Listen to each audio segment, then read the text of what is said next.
there's coral. There's blood.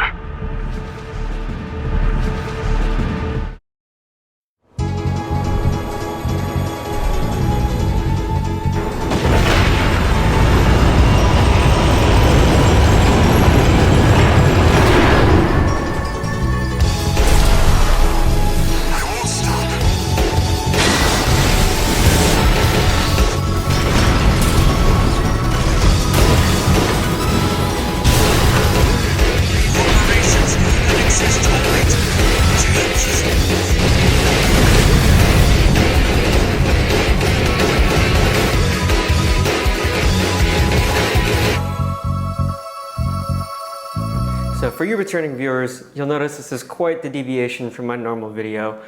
And to be honest, never in my life until now have I ever had any desire to make a video game review. But it just so happens that one of my favorite series of all time just got brought back from a 10-year hiatus. And this series holds a really special place in my heart ever since Armored Core 2 came out back on the PS2. I think I was about 7 years old back then, and I've sunk countless hours into playing every single installment in the series, and yes, that means playing Nexus and Ninebreaker more times than I care to admit. But sadly, since I couldn't even stomach getting through all of Armored Core 5 and Verdict Day, for me the series kind of ended with a quiet whimper more than going out with a bang. And since it always had a smaller, more cult-like following, I kind of just abandoned hope that I would ever see it return. I even played Chrome Hounds up until the dark day those servers went down. And even though I loved that game, it never quite hit the same spot that Armored Core does. It just seemed like there was not really a demand for this genre of game, and I just really couldn't be happier From Software decided to dig this series back up. So first things first, I want to start with a really brief, spoiler-free summary before we dive really deep down the rabbit hole. So if you've never played an Armored Core game before, and especially if you're a fan of the Souls series, I highly recommend this. You know, personal bias aside, there's truly nothing else like it on the market right now. And I really want to say there hasn't been a good mech game out with this level of detail and polished combat in the last decade. As a huge fan of the genre, I just want to say it's a huge breath of fresh air that this game is taking center stage amongst all the shooters and battle royales right now. The gameplay is incredibly fun, but it has a really high skill ceiling and a pretty steep learning curve. There's lots of techniques to master and challenges to overcome, and it's extremely satisfying. It's chaotic, it's fast-paced, and it's remarkably dynamic. And you'll find yourself constantly switching tactics and adapting to any new scenarios that come up, even in the same mission. And the mech building is truly second to none. There's an unbelievable amount of customization options, and you'll find yourself using it quite often to fit the wide variety of levels and objectives and enemies. And speaking of enemy variety, if you're a fan of boss fights, you'll have a plethora to challenge you. Wait, enemy detected.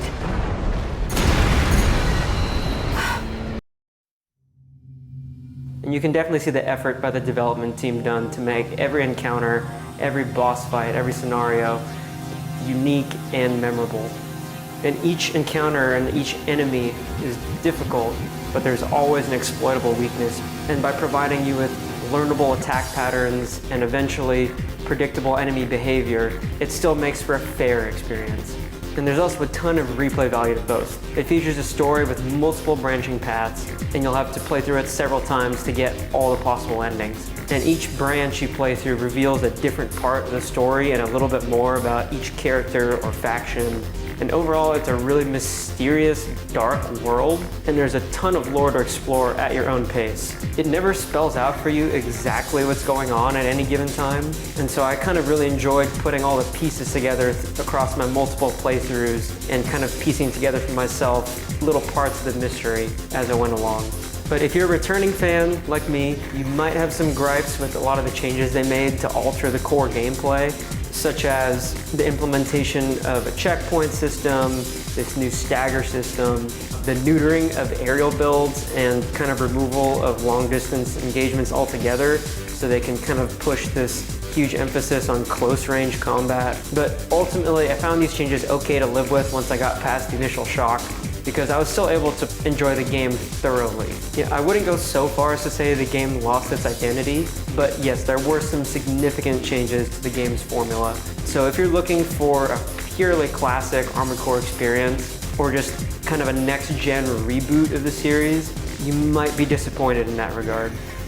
With that being said, the game was handled so well, and it looks and it feels super good.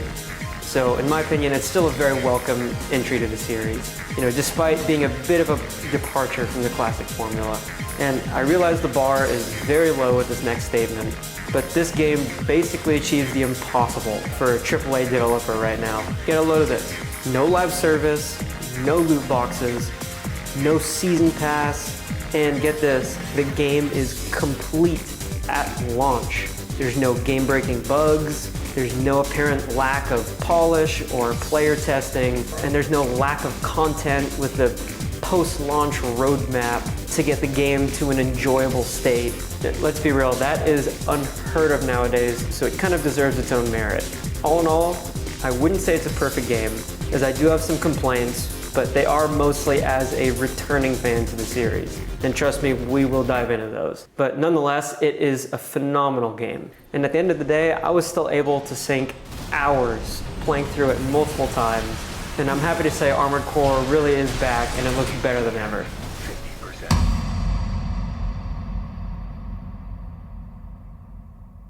And you can really tell the team put a lot of care and effort into bringing this game back in a fashion that's rarely seen nowadays. So I'd say this game is a definite buy for both returning fans and newcomers to the series. And it's really for anyone that's just looking for a good challenge and a unique gaming experience.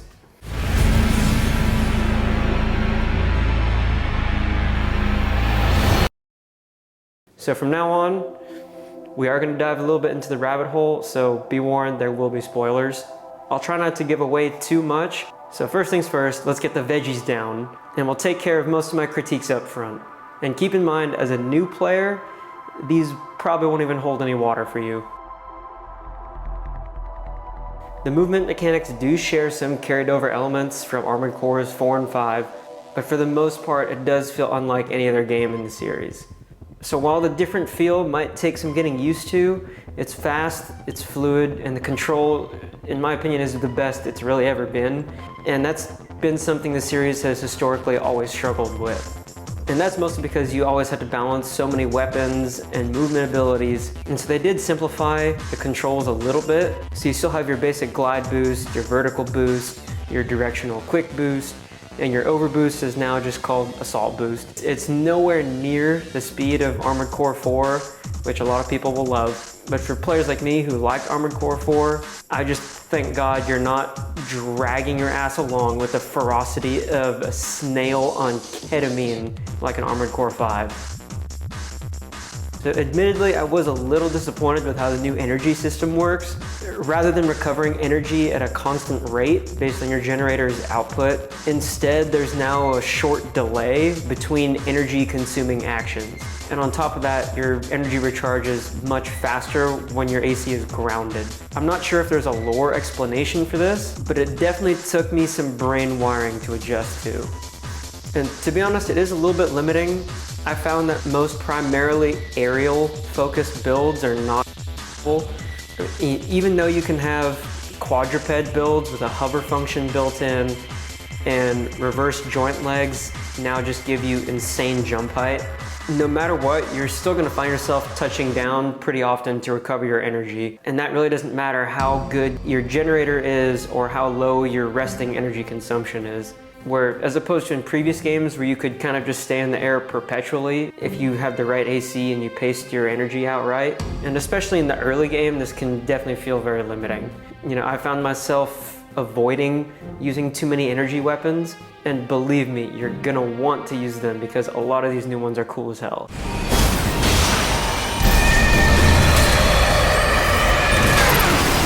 On the other hand, it does solve the quick boost spam issue that a lot of people didn't like, because it forces you to be much more deliberate with your energy attacks and your dodges. But at the same time, because engagement distances are a lot closer than they were in Armored Core 4, the pace still feels pretty brisk, and the need for that kind of breakneck speed isn't really necessary. It's a decent compromise, and it's a way to freshen up the gameplay. But again, admittedly, I did have my frustrations with it because it does limit your options. And I think my main issue with it is because it makes it feel more like a stamina system and less like a mechanical energy system, if that makes sense. So yes, this was one of the big changes to the formula that I initially had some pretty strong negative feelings about. But as you get used to it, I found it more of a welcome challenge to learn. And I can see the kind of combat experience that FromSoft was trying to create with this title, and it definitely meshes well with that.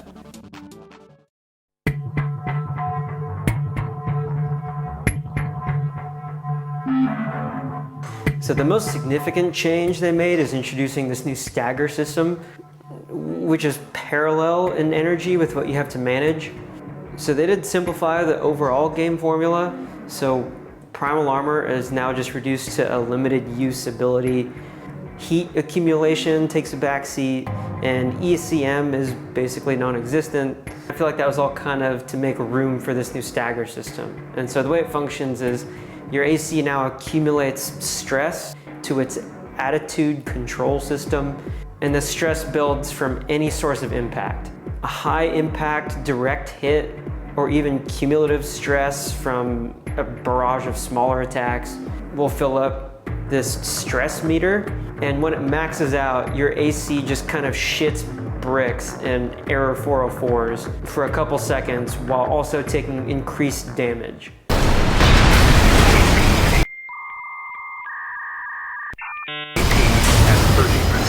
So this brings your AC to a grinding halt, and in some cases it could lead to you getting stun locked to death in a matter of seconds by a flurry of heavy attacks. And this does happen much more than any other Armored Core game, and it has a tendency to instantly punish some errors with an incredibly frustrating death. So this introduces a new kind of challenge to the series, and I want to say it's not necessarily for all the right reasons. Even though throughout my playthroughs, I haven't really found any completely undodgeable attacks. You know, for the most part, you have at least a split second to respond to this in-game threat indicator that's present for pretty much all heavy attacks. But learning how and when to dodge is still a big part of the steep learning curve. So you'll need to be really patient and observant while you learn the kind of counters to all these attacks. And sometimes it's just through straight up trial and error. And to me, that can be a little infuriating. So get comfortable seeing this a lot. 621. Target terminated. So the Stagger system is well thought out and polished. It introduces a new tactical element, and as you can probably guess, there are a lot of new part stats around this mechanic in terms of recovery and resistance. With lighter AC frames, treading strength in those areas for just raw speed and maneuverability. Light AC builds, I love them, they're thrilling, but you gotta be ballsy and you gotta know your dodges. The middle and heavyweight ACs give you a little bit more flexibility, and they're a little more forgiving when you're trying to learn the system. It's an interesting change, and it does make for some exciting gameplay moments, and it is really challenging to learn. Me personally, I just wish they'd found maybe a less intrusive way of introducing it. And you know, it is kind of imposing to the point where the core gameplay now revolves around it completely. So as I mentioned, part of balancing out any high impact attack is that there's now this short delay before firing any heavy impact weapon. And this includes stopping your movement. And this is all just so the game can display a little visual cue, and it gives you or your opponent a chance to dodge it. And so occasionally I do kind of find myself thinking this feels like fucking Time Crisis. Why is this here? But at the same time, with how they've done the damage stats, a lot of these weapons would be utterly broken without that delay. So, you know, I appreciate what FromSoft was trying to do by introducing some innovation and bringing fresh new elements into the game. But at the same time, is innovation and changes across the board really what we needed after such a long hiatus from this game. And I did question if it belongs in an Armored Core title. And in general, it feels like there's just been a bit of a shift in making this play more like a Souls game than an Armored Core game. And what we absolutely don't need right now is this game to just become a Souls game with a mech veneer on it. So again, in this case, my main issue with this system is that it kind of makes the game feel a little bit more like a rhythmic fighting game more than a mech game. Because your energy is limited and high impact attacks are that much more devastating, it does force the player to be a lot more tactical and focus on energy management and practice good timing to dodge these attacks. But the thing is, I don't remember that ever being a big problem with the series before. So even in Armored Core 4, where you could just build the most quick boost spammy AC ever, they still found a way to make the gameplay challenging. So in that sense, I guess I just don't 100% understand the problem they were trying to solve. And this doesn't introduce any new incentive to dodge attacks. It just makes failing to do so that much more devastating. And unfortunately, that also makes it a little annoying at times.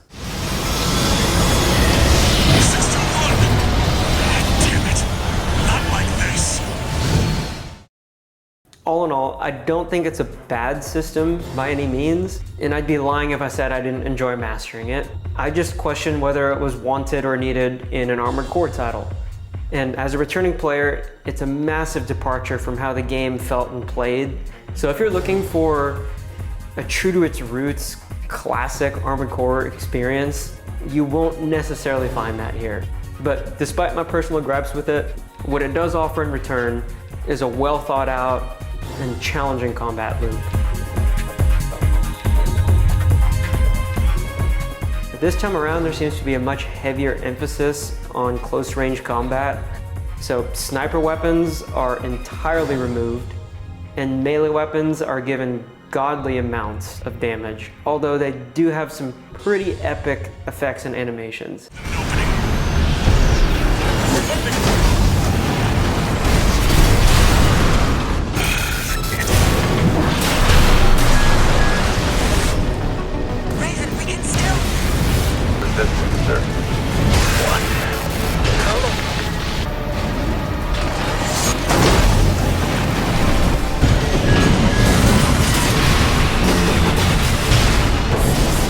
They're equipped for heavy fire.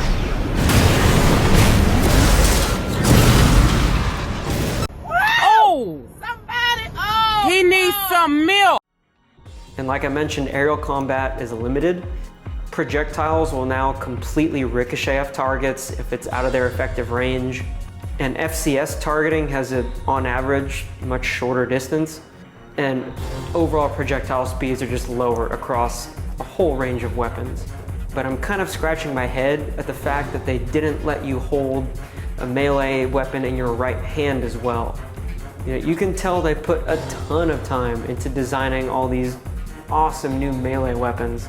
And there's greater variety and detail in them than we've ever seen before. But then for them to deprive us of holding two at the same time, it doesn't make a ton of sense to me. It kind of just seems like a missed opportunity. If it's a balance issue, I'd say just don't give them so much single hit power. Because I don't care how impractical it is, I want to charge at someone with dual chainsaws. I'd have loved to have set up a gladiator type AC with a plasma flail in one hand and a laser lance in the other, and just jump into groups of enemies causing chaos. And you know, if anyone remembers blade only fights in previous Armored Cores with your friends, I feel like that would have been an absolute blast in Armored Core 6 with all these new weapons. And looking at all the gameplay elements, there was some effort put into simplifying and streamlining the whole formula. You know, primal armor, heat management, right-hand melee weapons, inside parts, shoulder-mounted extensions, hanger weapons, stabilizers, standalone overboost modules, radiators, weapon arms, side and back boosters, Exceed orbit cores, sniper weapons, back-mounted Gatling guns, and missile interception. were all casualties of this teardown. And that last one's a little ridiculous if you think about it. Are you really gonna tell me in this universe there are weapons that can launch coordinated swarms of hundreds of missiles with complex guiding capability, but not one person has worked out some sort of missile defense other than sidestep left? They did give you the ability to unlock back-mounted weapon slots where you can carry more hand weapons into battle to swap between. And there are a couple new armor abilities like terminal armor or pulse shields, but these occupy the new expansion slot and they've really limited the amount of options.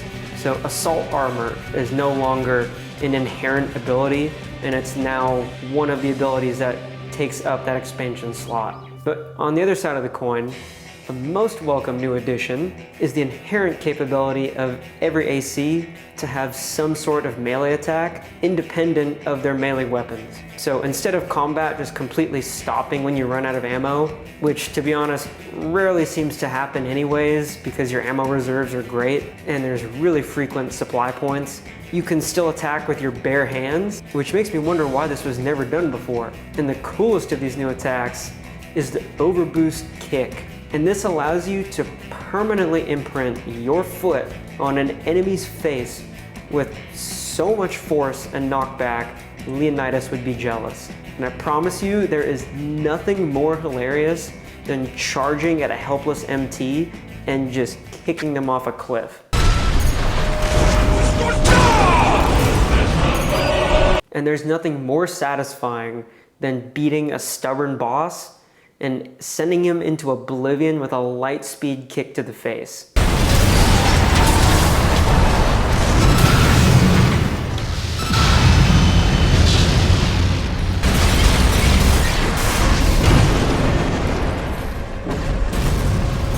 And so it does open some very cool, if not always practical, options for how to defeat enemies. And the best part is it adds a bit of maybe unintended hilarity.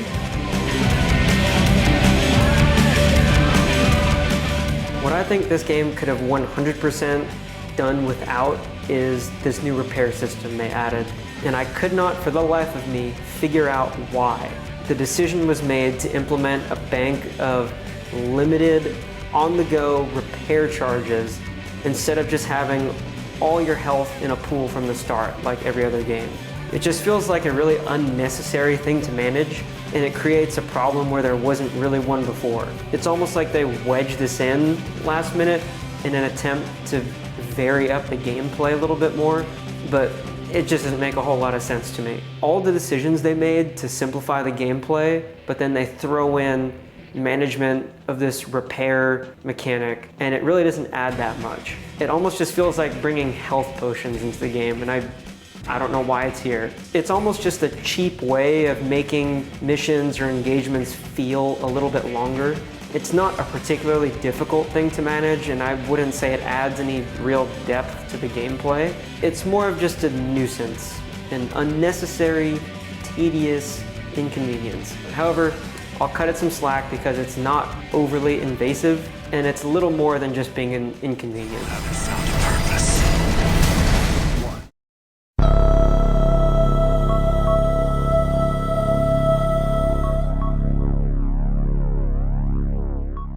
As is basically expected with any From Software game, incredible difficulty, steep learning curves, high skill ceilings are all undoubtedly present in Armored Core 6. And just as with any other entries, there's no easy mode. Sadly, this time around, there's no extra hard mode, but during repeat playthroughs, some missions will throw an unexpected twist that wasn't there the first time around. And this kind of acts like a pseudo hard mode, but it doesn't affect every mission. So I am happy this game tries to provide you with this immense challenge you have to overcome, and it always feels like you're fighting against great odds, but there's one feature they added. What? What the fuck? This one feature undermines all the new tweaks they made to this game's difficulty. It's like they went through all the trouble to throw 1,000,000 boss fights at you with fuck you difficulty, who could melt you in seconds, but then they give you this get out of jail free card by letting you restart any boss fight with full armor, full repair kits, full ammo, and you can even change your armored core out entirely. And this may be easier said than done, but why not just design each encounter to be properly paced out with an appropriate level of challenge? They do this in every other Armored Core game.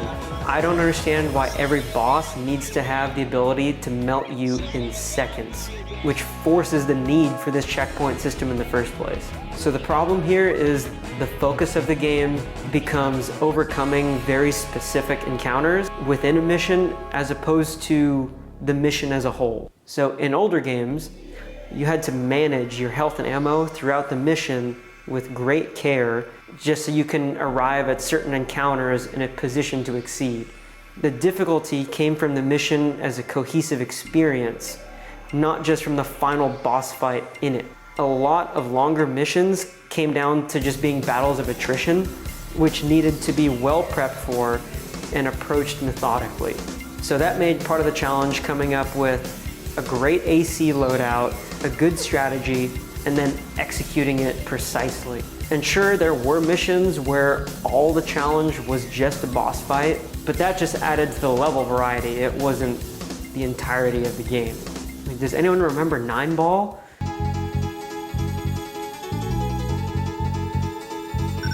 Target verified. Commencing hostilities. In Armored Core 6, instead of attrition, planning, and execution, a lot of these missions now just feel like the difficulty comes from that trial and error in memorizing each enemy's attacks and movesets and the unique ways in which you have to dodge them. And because making a single mistake can just throw you into a staggered stun lock and then have all your health erased in a combo, I feel like that's not what should make this game difficult. That's where it starts to sound a little too much like Souls for me. But then conversely, being able to have a purpose-built AC get you through most of the mission, die at the boss because you haven't memorized their attacks yet, then just switch to a perfect anti-boss AC with full health and ammo to cheese your way through the last fight seems like a horribly counterproductive decision to what they're trying to achieve. I mean, what's the point of giving you all these intricate boss fights, these lengthy multi-stage levels, and all these customizable options if you don't need to put any thought into strategizing or balanced AC design? So think about that one mission in Silent Line where you need to activate a power plant's fire suppression system. You need to bring along a great radiator in order to survive the fire, but your AC also needed to be fast in order to get to all the objectives within the time limit. Not only that, there were enemies in the level, so you need some quick killing weapons, and after all that, you get ambushed by this absolute beast of an enemy called a Big White at the very end of the mission, which then forces you to completely change your tactics. And of course, no restart checkpoint option available. So depending on how much health you were able to save during the mission, how much firepower you were able to pack on to your AC, how much ammo you conserve, and how well you are able to execute your plan determines if you'll complete the mission successfully or not. So to me, this is a standout of good level design in previous games and what really made Armored Core uniquely fun. We're kind of robbed of that experience in many of these missions simply due to the checkpoint system and this shift towards trial and error boss fight mechanics. At least in good news, pretty much all the AC fights at least feel fair. There's no apparent use of OP Intensify, and even though the story mentions many pilots, including you, have undergone some sort of human plus type enhancement, these abilities don't seem to alter the actual gameplay. In previous games, I did hate not being able to use back-mounted cannons while moving if you were a biped, just to see the enemies completely ignore that rule, on top of having unlimited cooling, energy, and weight capacity. So at the very least, none of the difficulty in the game comes from some BS human plus type enhancements like that you can't get. So they did nail it in that regard. At the end of the day, if you're looking for a challenge, this game has plenty to offer and plenty on reserve. Although it's not always the type of challenge I wanted from an Armored Core game, it's still incredibly engaging and really forces you to master all the necessary skills in order to progress. These missions are all satisfying to complete, and you're constantly trying to learn each new enemy's strengths and weaknesses, and how the rhythm of each fight goes, and how to survive each encounter or ambush. So at least they kept that feeling intact. So now that I'm done complaining, we can finally get to the dessert. So let's talk about the most important part of an Armored Core game, the Armored Cores.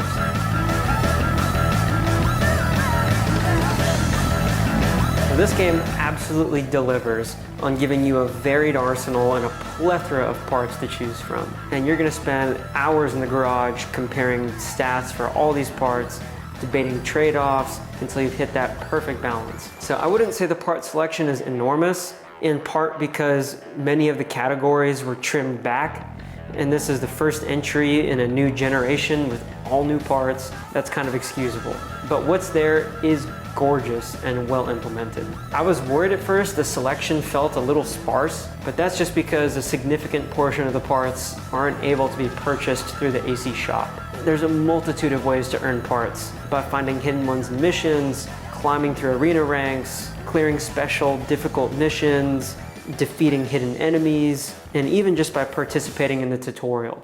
And this just adds to the replay value. It gives you an incentive to explore in all the maps, and there is some really cool hidden stuff in a lot of the levels. I want to say balancing is never perfect with these games, and as I mentioned, there's definitely an emphasis on close range weapons this time around, but nothing stands out as either absolutely broken or utterly useless. I did find it a little cheap to use some ultra heavy tank builds or all missile builds or dual Gatling guns in some situations, but even then I couldn't get through the entire game just spamming any one strategy, which to me, that sounds like balance enough considering how many elements you have to juggle. And the art style for this game in terms of the ACs is fantastic. With a couple exceptions, mostly everything looks sleek, high-tech, purpose-built, with each manufacturer kind of retaining their own design philosophy and recognizable style, unlike the scrap heaps you got in Armored Core 5.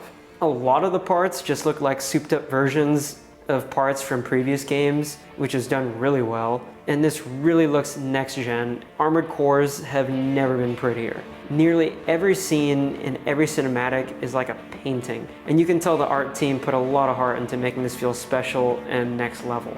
And the cutscenes are a fantastic showcase of how far we've progressed since the last Armored Core, and also of all your own work and how you choose to spec your AC. Speaking of which, the cosmetic customizations are truly limitless. You have the ability to not only change the color of each individual frame and weapon part, but also the luster, reflectiveness, the pattern. They even introduced aging now, so you can make your AC look like a pristine, well cared for, precision tool, or you can have it look like an ancient, battle-worn, bloodthirsty weapon of mass destruction. Not only are you able to apply decals you earn to your AC any way you please, there's even an image editor with some pre-built shapes you can use to bring to life any emblem you can imagine and emblazon it on your AC. And I gotta say, this level of detail is just absolutely breathtaking, and you can sink hours into making your perfect AC look exactly like you envisioned, and then enjoy it in all its glory in these beautifully rendered cutscenes.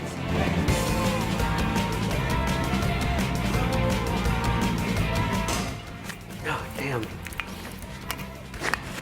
I haven't done so much talking in a while. The enemy variety in this Armored Core is expansive, leaving you with no shortage of new enemies to slice and dice, drown in showers of bullets, or just entirely disintegrate with Kamehameha level energy weapons.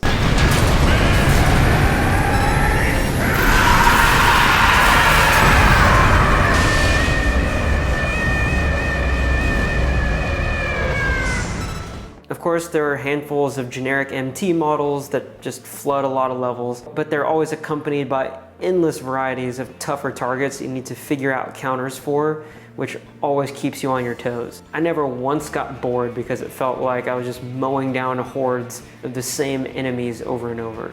And as I said, there is major emphasis on boss fights, which probably adds a bit to that Souls-like feel of this game. It seems like there's almost one lurking around every corner. But the cool part is each boss and mini-boss is a unique encounter with outlandish designs, and they each have their own unique attacks, defensive traits, movement patterns, and sometimes adaptive behavior as well. I'll admit, some of the bosses look questionable, like they don't quite belong in an Armored Core game, and I found some of them to be a tad silly. But there is remarkable attention to detail put into everyone. And for better or worse, each boss sort of acts like its own puzzle you'll need to figure out. It's typically not the case where you can just go in guns blazing with the heaviest hitting weapons and thickest armor to just brute force your way through everything. And as I said, this might not be the most welcome change for everyone, especially if you're a returning fan to the series, but you gotta appreciate the level of depth and effort put into each of these encounters. It's staggering. In this case, you get quality and quantity. And what's super cool is that unlike most other Armored Core games where you can just quickly outgrow your starter parts, this game makes its titular enemy composed of essentially a modified starter AC. And he's an absolutely ruthless and formidable enemy. It really showed me how far a good pilot can take an AC just by being a total badass. And if you get the chance to beat him in the arena, you'll be able to take his AC for a test run on your own and see if you're just as menacing.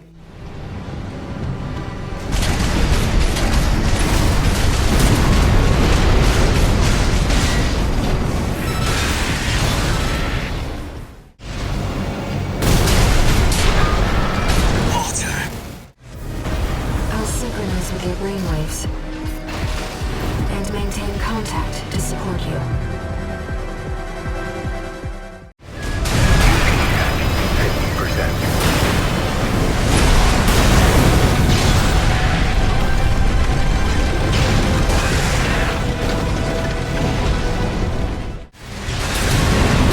Control response from the generator.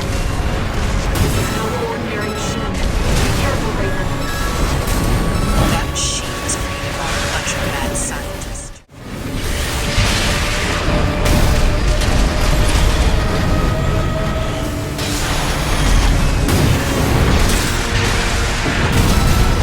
Systems down. The generator's going to explode.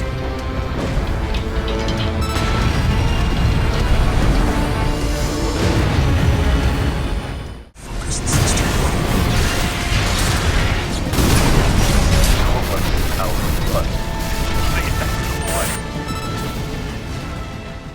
Unfortunately, I couldn't shake the feeling through a lot of these boss fights that it kind of started to get this uncanny Souls-like feeling.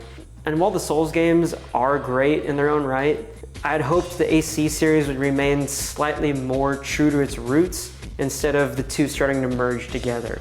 Again, this might just be a personal complaint, and some people might not even have a problem with this. It's still wildly entertaining, and it's a really satisfying level of challenge.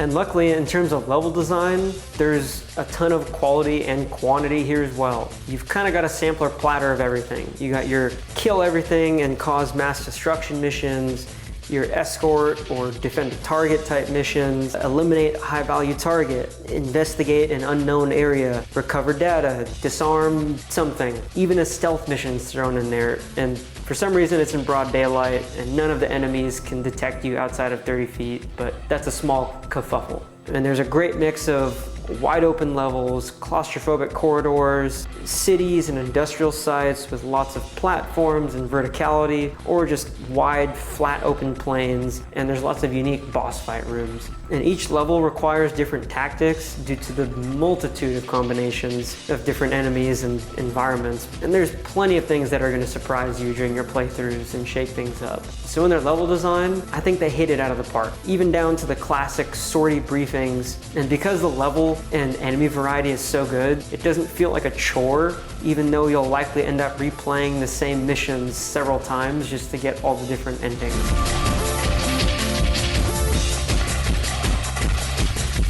So now we get into the story, which is typically very hit or miss depending on the game. It kind of has that Last Raven-esque approach with all these branching paths, but it's not quite as complex with as many different endings. It's more so like Armored Core 4 Answer, where you have really 3 or 4 endings to choose from, which again is fine with me because I found Last Raven to be awesome, but maybe a little overwhelming. So this story revolves around this mysterious resource found on the planet Rubicon known as coral. And coral seems to function somewhat similar to Kojima particles from Armored Core 4 in that it's a mysterious god particle that has several versatile uses, such as being a fuel, a drug, and a nice set piece.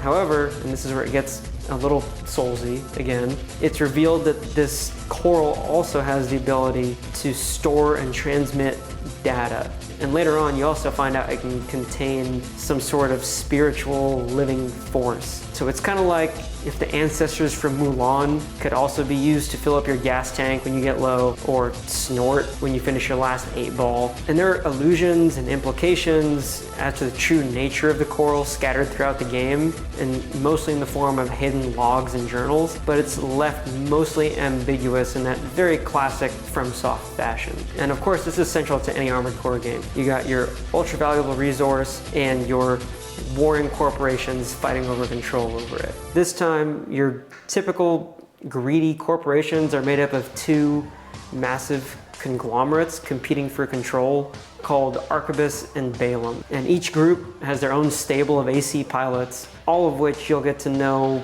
to varying degrees depending on which decisions you make in your playthroughs. But there's an interesting element thrown in this time in the form of the native Rubiconians who, in a very Avatar style way, just want to be left alone without you harvesting their magic tree spirits. And they form the Rubicon Liberation Front, who also have a limited stable of AC pilots, although they all pilot shit boxes. They oppose all foreign entities and are a serious threat through most of the game, or maybe even a bountiful employer if you choose so. And lastly, there's the Planetary Closure Association, or PCA, and they sort of act like the Team America World Police in the game.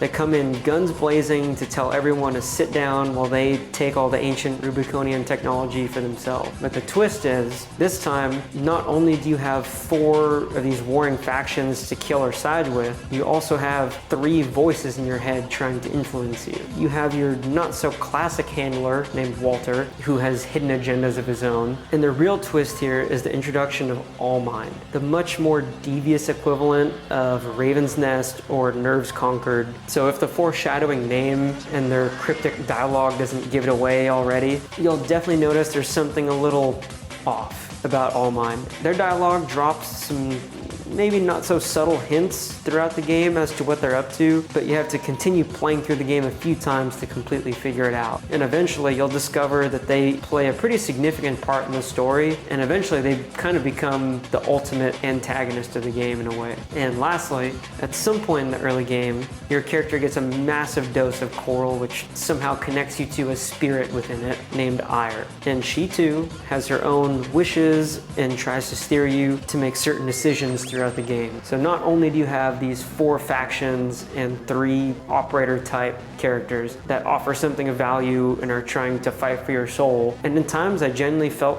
kind of bad letting some of these characters down by not helping them out. And to me that is kind of a sign of good writing, and in a lot of the previous Armored Cores I never really felt that. So it took me personally 3 playthroughs to experience all the missions and alternate twists, but there's still a lot to do after that. Not only do you have all the hidden parts that gotta be found, there's hidden enemies that can be hunted, and of course you need to get that elusive S rank on every mission. Good luck with that. I was just a little annoyed you couldn't get a mission rating your first time around, and it's only reserved when you replay a mission, but luckily you can replay missions at any point in the game. And this comes with the advantage of not getting stuck or brick walled at a really, really hard, impassable level, because now you can just go back, replay a mission, get some money, upgrade your AC, come back and not get progress blocked. And because there's interesting characters to either love or hate in every faction, there's incentive to join or destroy each one. And of course, there's not a clear answer as to who's in the right. And in short, no one is, with each ending being a bit of a Sophie's choice. thematically, the feeling of either being a corporate pawn, a great monstrous destroyer, or an instrument of an enigmatic, all-knowing AI entity all have their kind of perks, but none is truly a happy, just, or perfect ending. And the plot for this game in particular is a little crazier because it draws in this whole fantasy element, as opposed to previous games. It was always this very strict sci-fi military theme. And it is a bit of a slow burn, and you feel like a very small part of the story and what's going on in the first part of the game, but you slowly get drawn more and more towards center stage as the conflict progresses and you make a bigger name for yourself. And the atmosphere, the music, and again, the art style really serve to enhance the story and really complements the overall ominous and dark tone. And it is similar in a way to Armored Core 4, but in a way this makes you feel a little more fulfilled and less empty. But overall, I just can't stress how beautiful this game looks.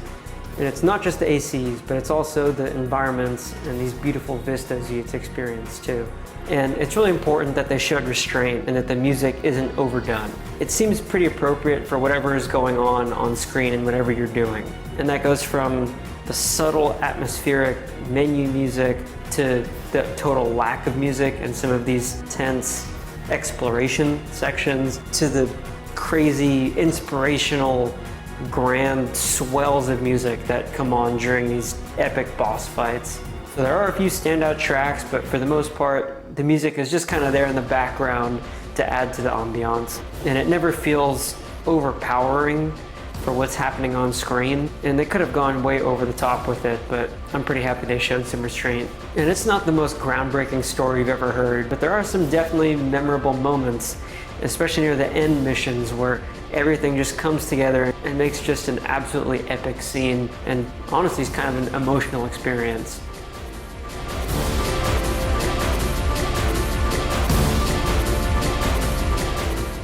And really happy to say that the arena makes a very welcome return in this game, with a healthy stable of opponents to face off against. Although I can't say any of them are particularly super memorable, and it does give you a lot of enemies with varied combat styles. And I found myself needing to adapt my gameplay and even my entire AC a lot, going from opponent to opponent. But there is a lot to love here between the various tactics and the really cool enemy designs. It seems like most of the arena opponents also make an appearance in the campaign as well, either as an enemy or an ally. So it's nice to have a fair one-on-one fight with them after meeting them in usually unequal footing. And of course, let's not overlook these stellar intros for each opponent. And defeating an AC also earns you their schematics, their emblems, and maybe even other parts rewards just by beating really high-ranked opponents. And that's a really nice carryover from previous games. And while beating the vanilla arena is no easy feat, you unlock this special all-mind simulator with a whole new set of opponents after you beat the regular ranks and you complete the game at least once.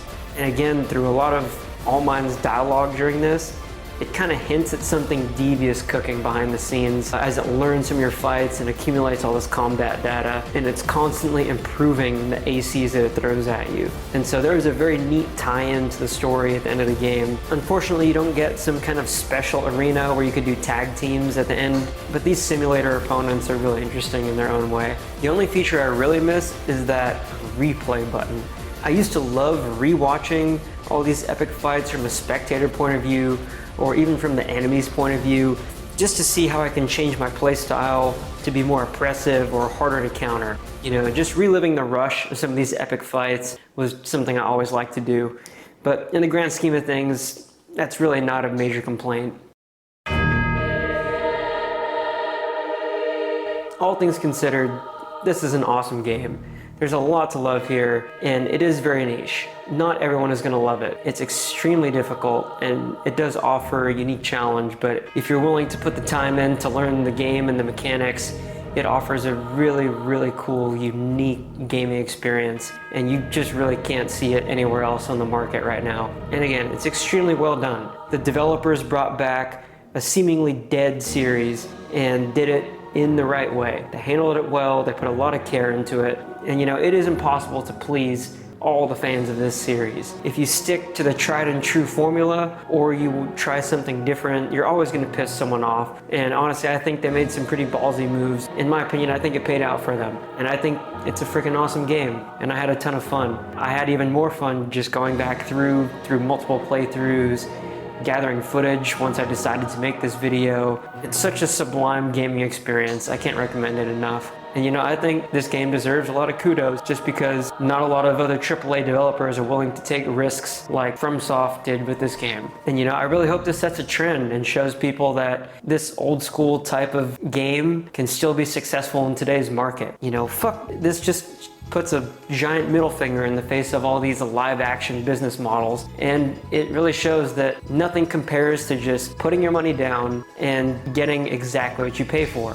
So many other games there are so disappointing just because they can't even deliver that. I really hope other game studios take notes from stuff like this. Anyways, I have no idea how this is gonna go over because I made it a point to not watch any other videos, guides, walkthroughs, reviews of this game whatsoever. So I'm going to this totally blind. I could say a bunch of shit that other people don't agree with, but anyways, here's my opinion. I'm a huge fan of the series and I want to put it out there, and let's see what happens. So this was to all the other Ravens out there. Cheers to you guys, and also to all you newcomers, I really hope you decide to give this a chance. Welcome to have you.